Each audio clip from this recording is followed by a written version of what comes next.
Welcome everyone. We are at Oulton Park. Can you believe this weather is a little bit different to the usual winter championship weather that we have? But what a fantastic day it is going to be tomorrow. This just adds to it. We have got all sorts. The circuit is much faster than it usually is for the Neil Howell Memorial stages, and the gravel section behind us has been quite dusty today. People have been out watering that, so hopefully we won't have a dust issue, but who knows? We know what happened at Snetterton. Let's see what happens tomorrow. So it's Steve Simpson with the honour of leading the crews on this fantastic entry away, with current British Rally champion Matt Edwards close behind. Winner from Snetterton, Rhys Yates, is third, with Frank Bird, our current Motorsport News Circuit Rally Championship leader, in fourth. On to the first of the day's stages then, and it would be Frank Bird and Jack Morton who were fastest out of the blocks. Only the second time in the car for these two, and clearly getting to grips with it. Second place overall last time out at Snetterton meant that there was only one place to improve, and at this early stage that was looking good. Winners from Snetterton, Rhys Yates and James Morgan, didn't feel like the first stage had gone too well, but the times were certainly saying otherwise. Only 2 seconds off the fastest time, and ending stage 2 just a single second off the lead. With the BRC trophy in his name, Matt Edwards and Darren Garrard would be one of the favourites for the win this weekend. But with a new car for the season and not as much seat time as he would like, it might not be as easy to settle back into the winning ways. For now, it would be third, 3 seconds off the lead. A lack of seat time was going to be an issue for a majority of the entry as rallying makes its long-awaited return. And for Ocean Price and Noel O'Sullivan, it meant a few little mistakes. Nothing major though, and the times would still be good, ending stage 2 with 4th. For Sam Moffat and Keith Moriarty, it would be 5th, the new Fiesta looking a little different to the usual livery that the Moffat brothers bring to the stages. They were just a couple of seconds back from Price up ahead at this stage. It would be a new car for Seb Perez and Gary McElhaney as they prepare for an assault on the BRC. It was of course going to take some getting used to, but things were going well. 6th place overall for the pair after stage 2. Previous winner of the Neil Howard stages, Kev Proctor and Derek Fawcett, would start the day very well indeed, leading the E2 class in the MSN Championship and 7th place overall.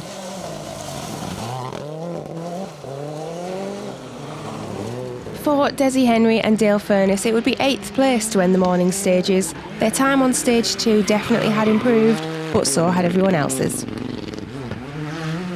Mark Kelly and Neil Coleman knew they would have the work cut out for them with the quality entry this weekend, but their pace on the previous round at Snetterton was a good incentive to push here at Oulton Park. They did have a bit of a moment on stage 2 though, lucky not to end their event early in the barriers with this high-speed off-road moment. They end the morning with 9th overall. It wouldn't be plain sailing for all of the crews. Elliot Payne and Cameron Fair would have a bad start, beaching themselves on a barrier at the start of the infield section and causing a little bit of damage that would need repairing for the next stage. There would be a worse fate for Nigel Worswick and Paula Swinscoe, however. They end up with the car wedged into the fencing at the start of the gravel section on stage 1. Unable to get going again, the stage would unfortunately have to be red flagged, and it would be a very short-lived event for the pair, having only made it 500 metres into the opening stage. So with 2 stages complete, it's advantage Bird, but the close battle for the top was already starting to show. No one was going to walk away with an easy win this weekend. On to the second half of the morning, and there would be no change at the top of the results. Frank Bird and Jack Morton continued to lead the way, but the pressure was never really off. The lead at this stage had increased, but it was only 6 seconds. Frank, I mean, we knew that you guys were an impressive team, but I mean, how awesome is this today? Yeah, I can't believe it really. It's only my second rally in the car, and it's going really well. So they're keeping me on my toes, and I'm going to keep pushing them. I'm sweating, so yeah, we'll keep it up this afternoon. The next few places behind won't change much either, with Rhys Yates and James Morgan still lying in second. They were having fun, smiles all round in the car, and keeping the pressure on the current leaders, ready to take that advantage at the top. How's your morning going, Rhys? Yeah, good, yeah. I didn't drive great in the first stage, but then, yeah, we're just enjoying it. That were a lot better that time. The time before I was just trying to overdrive it way too much, but that was a lot better. I enjoyed that. So it's tight at the front, so it's good fun. I think everyone's having a good blast, and it's like I say, it's tight at the top. So yeah, it's really good fun. Matt Edwards and Darren Garrard were trying a few things to get a few more seconds out of the car. A new set of harder compound tyres, though, had made things a little untidy in places. Yeah, it's going all right. That one was a bit scruffy, trying to get a harder set of tyres to work, but it was okay. Yeah, not too bad. No mistakes anyway, but... Ocean Price and Noel O'Sullivan were happy with how things were going. There was more to come from the car and the crew, and they knew where they were losing time. So that was the first step in trying to bring those stage times down. For now, there would be no change in fourth. Yeah, okay, not so bad. We've done a couple of little mistakes, but I'm fairly happy with the performance. We know where we're losing the time, which is the main thing, so yeah, we just need to sort of work in sync with the car a little bit, and yeah, hopefully this afternoon we'll have a better run. There would be no change either for Sam Moffat and Keith Moriarty. They had made a couple of small mistakes, but nothing major. They were happy with the pace as they reached the midpoint in the event. How's it feeling being back in the car, Sam? Yeah, it's great. It's getting very warm out there now, so yeah, feeling the heat. But look at made one or two wee mistakes in there, but happy enough overall. Thankfully, no more near misses for Mark Kelly and Neil Coleman. More than happy with the times coming in, and they move up the results a little to 6th place overall now. A great end to the morning as they now lead the E2 class as well. Second fastest stage time on stage 3, Mr. Kelly. I know, I couldn't believe it when we got in. We knew it was a good stage, but to get in and see the times, absolutely made up with that. To be fair, on my second pass through, a chicane was slightly open, so we grabbed a bit there, but no one's counting, are they? So yeah, so good, so far so good. Things were still going okay for Seb Perez and Gary McElhaney, but they do lose out on a place to Kelly up ahead and end the morning with 7th. The new colour scheme on the Fiesta looking so good. It even comes with a matching handbrake that says "Pull for lemons." Seb, this car looks fantastic and it looks great out on the stages. How are you finding it? Yeah, it's going well. Just trying to get used to it at the minute. It certainly looks good, but trying to replicate that on track. Desi Henry and Dale Furness would catch a car in stage 4. Unfortunately, an issue that can happen to anyone at an event with a split and a merge. They do lose a little time, but they end the morning keeping hold of their 8th place overall. Yeah, we caught a car there, so lost a few seconds there now. Unfortunately, we were in our hot lap and our car wasn't, so it's very, very difficult to get past people on there. But look, we tried our best. Whatever it is, it is. Sadly for Kev Proctor and Derek Fawcett, they would drop a few places down the leaderboard in this pair of stages, moving down to 9th place overall, and of course moving down the E2 class as well into 2nd now. And rounding out the top 10 at the midpoint in the event would be Joe Cunningham and Josh Beer. This was a very last minute opportunity that Joe was both excited and slightly terrified about, but the times were looking great and certainly faster than they could have hoped for at the start. Joe, you were slightly worried about this yesterday. You needn't have bothered. What an opportunity. Honestly, this car is phenomenal. It's, yeah, I'm lost for words. Loving it, absolutely loving it. Massive thanks to Proctor's coaches who, without them I wouldn't be here, but yeah, wow. Of course, all eyes here are on that fight for the overall leaderboard and those all-important results, but there would be plenty of competition and drama throughout the entry in the classes. And once again, we'll be bringing you a much more in-depth look at those classes in our second show from the rally soon. But for now, we can take a look at the top of the class positions after the morning stages. In Class A, it would be the early lead for Christopher and Anthony Newton. Winners in the class at the previous round at Snetterton. They'd had that victory in their sights, once again going for the overall Pro Tyre Championship points as well, so that they could win some tyres from this round.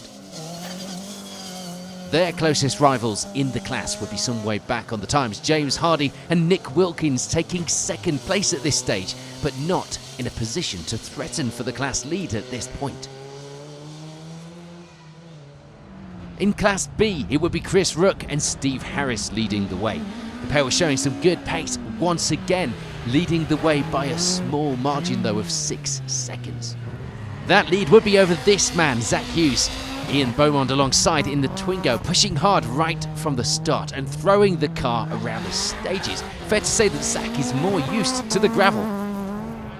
Josh Payton and Jamie Vaughan would get a little excited into one of the splits, taking out a load of cones. Thankfully, no real damage, unless you're a cone. Still keeping hold of the Class C lead. They were going well apart from that small mistake. And second in that class, with their beady eyes on that mistake, no doubt, would belong to Nathan Evans and Rhys Williams-Edwards. 24 seconds back from the class lead at the midpoint of the rally. David Henderson and Chris Williams weren't too happy at their pace over the morning stages though, in particular on the slippery infield sections. Bit of a specialist area this. They were struggling to get the power down out of the corners. Despite all of that, they were still in the lead of Class D and with a reasonable advantage in that position as well, given their concerns. Second in the class behind the Escort pair were Barry Morris and Tom Hutchins. Reigning Motorsport News Circuit Rally champions back out now to defend that title, now that travel was allowed from Ireland. It was taking some time to get back into the swing of things, but the times were starting to creep up, or creep down. They were looking good anyway. They wouldn't be letting the class leaders run away with things too much today. Adrian Spencer and Lauren Hewitt lead the way in the E1 class at this stage of the rally, having to get used to a standard gearbox in the Subaru as the other one broke at the previous round at Snetterton. The times clearly good though. They were having fun as well, which, let's face it, is what matters at any level. And for Darren Meadows and James Squires, it will be second in the class, only 11 seconds back from Spencer up ahead. The pair did, however, have a 10-second penalty for failing to negotiate a chicane. That's the technical description. So the times without that would have been pretty evenly matched. They'd be ruining that mistake. In the historic class, there was plenty of sideways. It would be Ben and Stephen Smith leading the way in that fantastic-looking Mark I Escort. The pair were not walking away with it, though, by any stretch of the imagination. Only a single-second advantage after 4 stages. And they'd be chased down by Terry Pankhurst and Alex Allingham. Terry keen to get some points on the board after having issues at the previous round, and Alex really should be the man to guide Terry around the infield section of the stage. He's an instructor at Oulton Park on this very bit of slippery tarmac. The MX5 class would certainly see a lot better luck for the competitors this time out. We talked about this in our pre-show preview. Lots of competition here. Plenty of crews still running by the midpoint today as well. It would be Chrissy Palmer and Toby Marshall, though, taking the early advantage. Having said that, they would have a good lead over Stephen Johansson and Lewis Griffiths, the pair taking second in the class. The gap around. In the BRC4 class, it would be Will Crichton and Liam Regan taking the early advantage. Will, of course, now competing on the world stage as well as the BRC, leading the class here by 11 seconds. And that lead would be over Kyle White and Sean Topping, second in the class at this stage and with a similar advantage in that position themselves. So our competitors here today at Oulton Park have been entertaining the spectators, and in doing so they've completed 4 stages. Here's a look at how those overall leaderboards are shaping up. No change at the top for Frank Bird and Jack Morton. The others all still looking to hunt them down, but as you can see from that, no success as of yet. On to the afternoon stages, and there would be big changes on the results here. Frank Bird and Jack Morton dropped from the rally lead with a spin on stage 6 that Frank was so frustrated about. Unable to get the car started straight away, the pair lose enough time to drop them down to 4th place. They now had 7 seconds to make up for if they wanted to claim back that lead. Very tight, tightens up on you. And then flat left through the dip. Till left 5 over crest. And right 5 over the jump. Keep close to me. Keep it neat now. Go on. You're good. Watch you braking just after the little crest. Here, brake now. Turn square right. And then you're turning right onto the circuit. Turn right here. Chicane left entry. And turn hairpin left around the barrel. So that means that it's the lead now for Rhys Yates and James Morgan.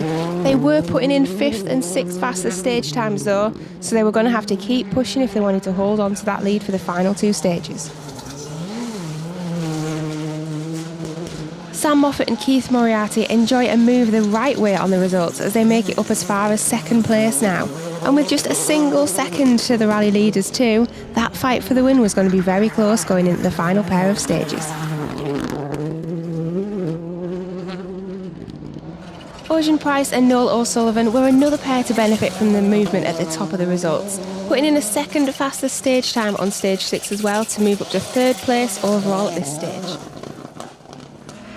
Another big change in the results would be a 10-second penalty for Matt Edwards and Darren Garrard, where they pulled alongside another car in the pit straight.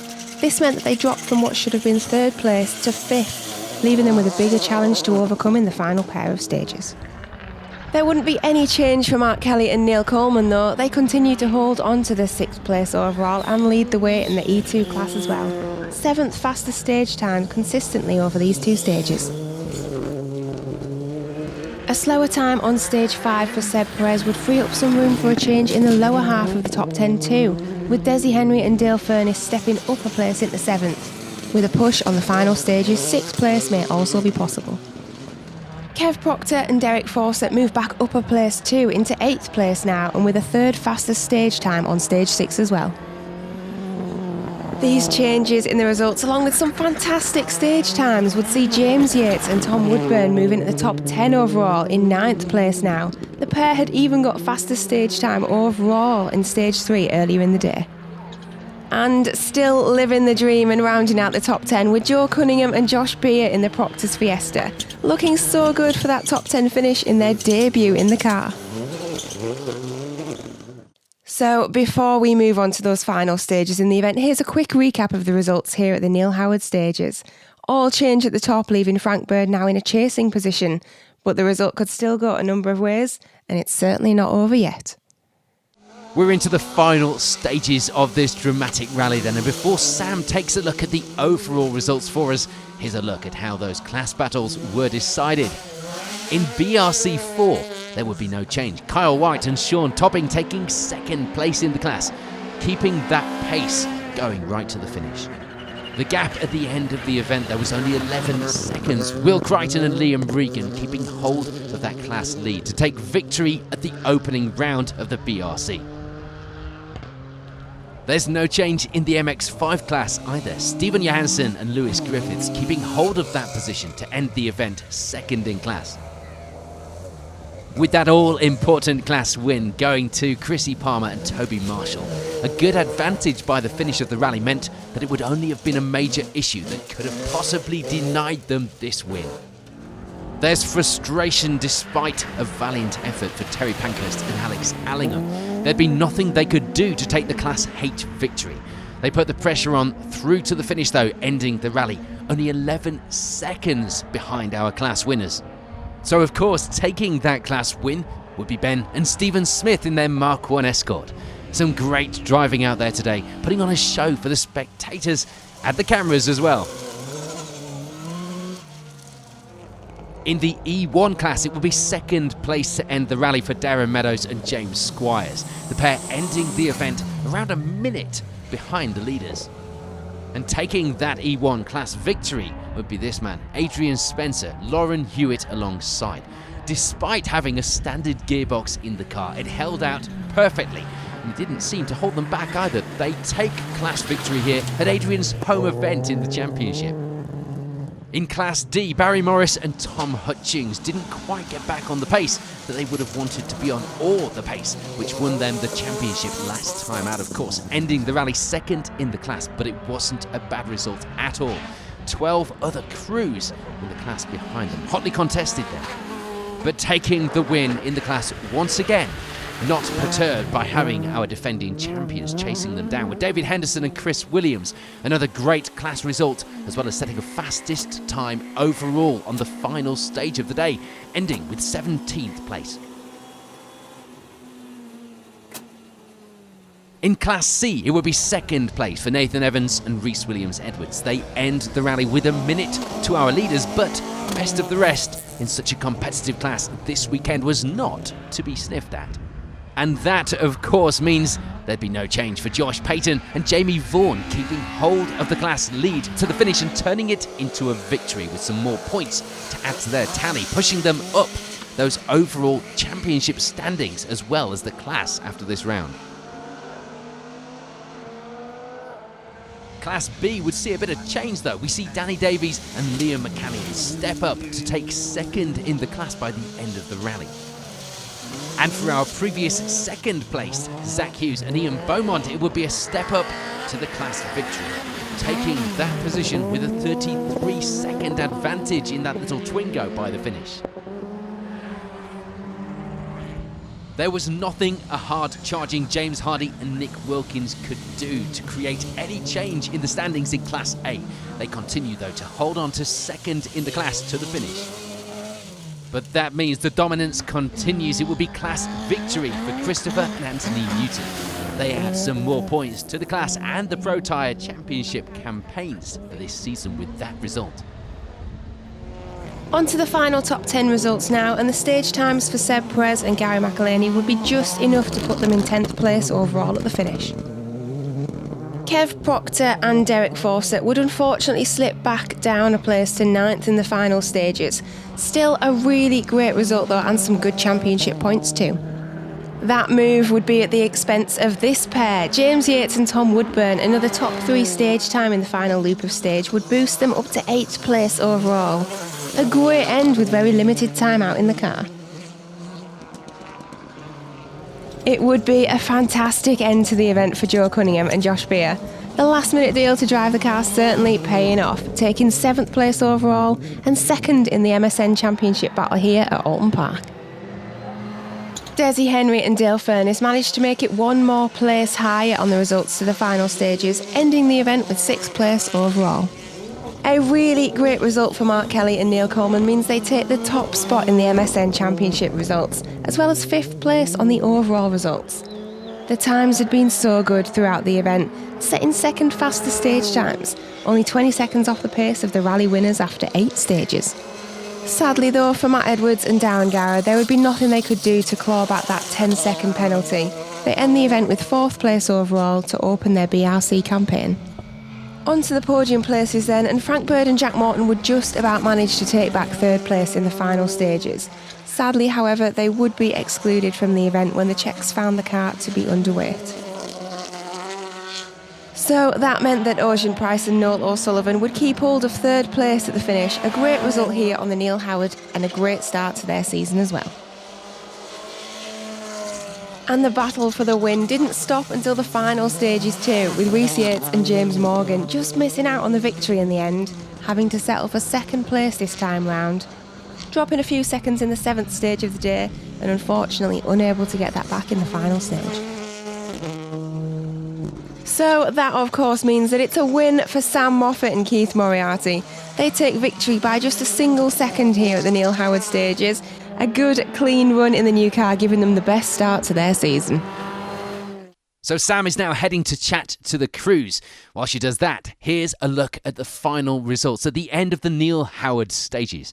Sam Moffat taking that victory by just a single second over Rhys Yates, with Mark Kelly taking an impressive top spot in the Motorsport News Circuit Rally Championship results here at round 3 of the series. Sam, Keith, massive congratulations. A little bit different for you guys today. How have you found it? Oh, it's been a blast. The weather's been fantastic. Can't believe it. So, credit to Keith and RSC for everything being so perfect. So, yeah, can't wait for the next round now. Mark, Neil, I mean, top MSN crew today, but I mean, just in general, oh my God. Yeah, in general, just a crazy day.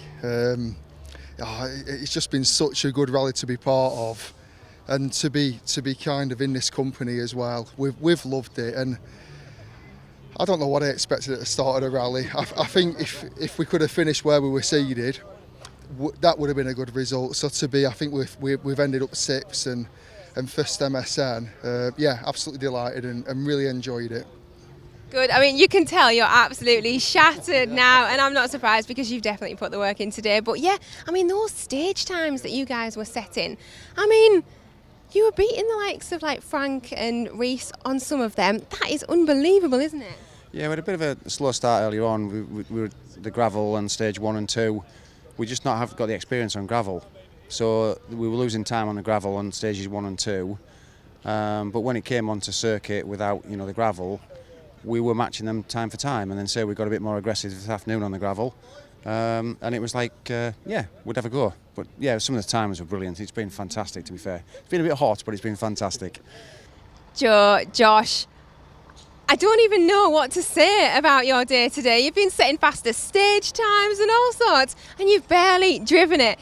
You have got to be pleased with the top 10 finish. Genuinely a dream come true. We come here hoping to match our seeding, and yeah, completely beyond all our expectations. So, yeah, unbelievable. You are always good fun to watch. I mean, we say it all the time. It's been fantastic to watch you, and certainly in something like this, you have not disappointed at all. It must have been fab, because yesterday you were both a little bit, weren't you? A little bit. I think we were more than a little bit. But yeah, it's a dream come true for me as well, to get a run in a car like this. So a brilliant day. What a fantastic day it has been today. We have had it all. Just a slight bit of an issue first thing this morning, but we have not let the BRC lads get away from us at all. Team MSN have been right there, and as you can see by the podium behind us, what a day it has been. It's been fantastic. Thank you all very much for watching, and don't forget to catch up with us again in July at Anglesey for the final rounds of the championship. A double header. We'll see you all there.